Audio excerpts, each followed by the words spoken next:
I wanted to tell you guys a little bit about the trip that I took. It was a 2-week trip to Croatia, and it was a yacht trip. And seeing that country by sea is the only way to go, because by land, it's ugly. Every part of the country that's not in an old town or like a restored old town or a walled city, it's like old Russian, like communist style, basically, right? So if you don't know, Croatia, Yugoslavia, Bosnia, like that entire area has basically been in conflict for, I think, basically after the Second World War, right up to 1991. And it was more or less occupied by communist regime, and the architecture reflects that. There's some ugly ass buildings. If you didn't follow me on Instagram, you can go there and you'll see a little like story archive or highlights, I think they're called. It's just labeled Croatia _unplugged_alpha on Instagram. You'll see the photographs there. But really, really beautiful country, great weather. It rained for half a day for a little bit. Great weather, great seaside, good food, really good people. There wasn't a single sign of anything that looked like Western craziness that we have over here, though, Moff. Nothing. Absolutely nothing.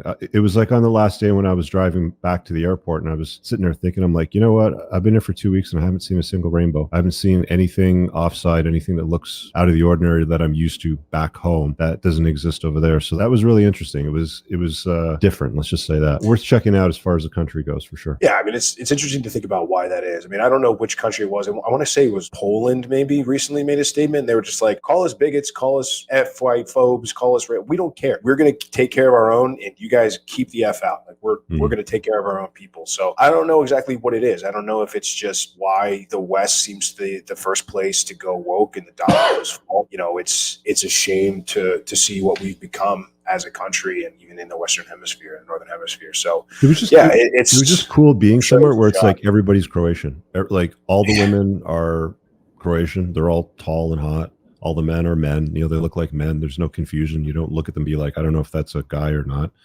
Yeah. It's just a familiar, natural, normal environment that you feel very comfortable in. Anyway, places like, guys, go on walkabout. Travel is basically what I'm saying here. Get out and travel. Go out there and see the world. There's a whole lot more going on out there than just the crazy shit that we have domestically or what you see on social media or even the things that we highlight and talk about. Diocletian's palace was in Split. I've got some videos and some photography of that in my folder, the highlight. Really, really nice old town. And that's where they filmed a lot of Game of Thrones. There was like 5 or 6 different locations that they filmed in between Dubrovnik and Split, and the quarry and the Cliffs Fortress and all this sort of stuff. And I went to a lot of the places. They were wild. I mean, there's a lot of CGI that they add on top of it, but like the condition and the state, absolutely beautiful, phenomenal place. All right, what else we got here, man? I wanted to go to some of these notes over here. Oh, speaking of the Rus and communism, check this out.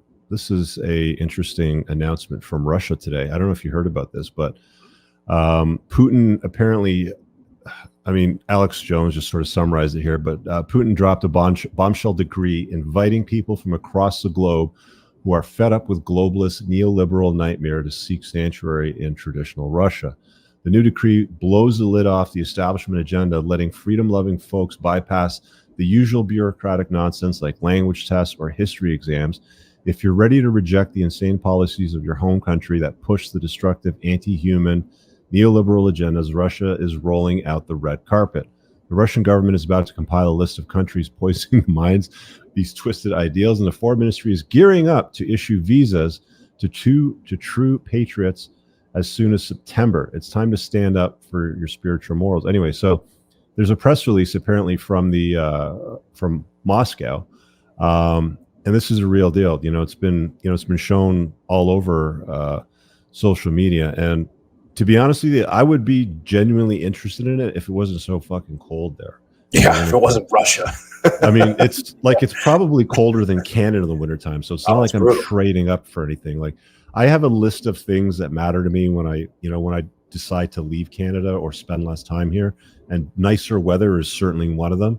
And while you might avoid some of the problems we have in the West, and maybe the women are more feminine and more beautiful, but you got language barriers, you got the absolute frigid weather. And if the Croatian architecture is any indication of what the Russian architecture is going to look like, and I don't know if you ever watched Bald and Bankrupt. You ever see that guy on YouTube?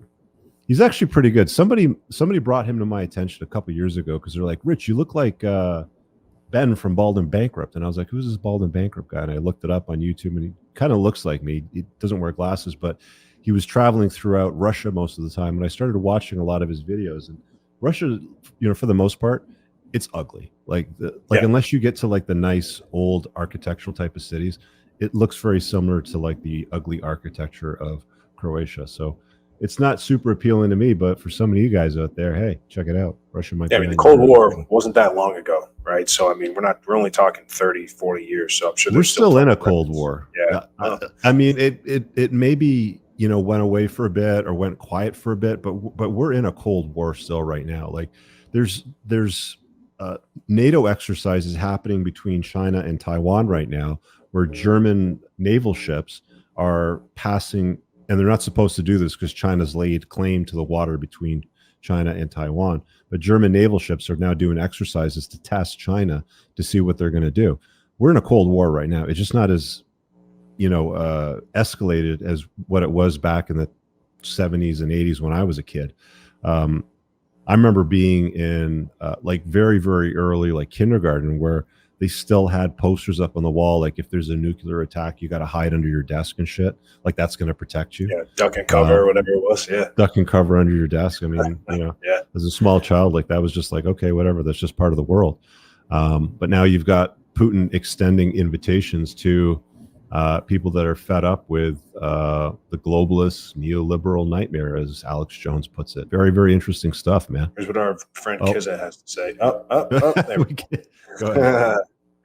Rich /Moth, I wouldn't trust that Russia views the scheme, given Russia's history of clamping down on dissident/nationalist group during Putin's reign. Yeah, I don't like. It's just another form of big government, right? Like, I don't know that it's any. Who knows when the other shoe is going to drop? Yeah, I mean, somebody that lives in Russia, like, there's a lot of Russians and Ukrainians that I know that have come to Canada in the States, and it's not a country that they would want to go back to for a whole bunch of reasons. But anyway, I really hope you guys enjoyed that clip. If you want to watch the full-length podcast, you can find that over here, that clip's from. If you're newer to the channel, make sure you hit subscribe over here, and pin down below in the top comment, you'll find a bunch of useful links to my website, my supplement line, books, and a bunch of other stuff.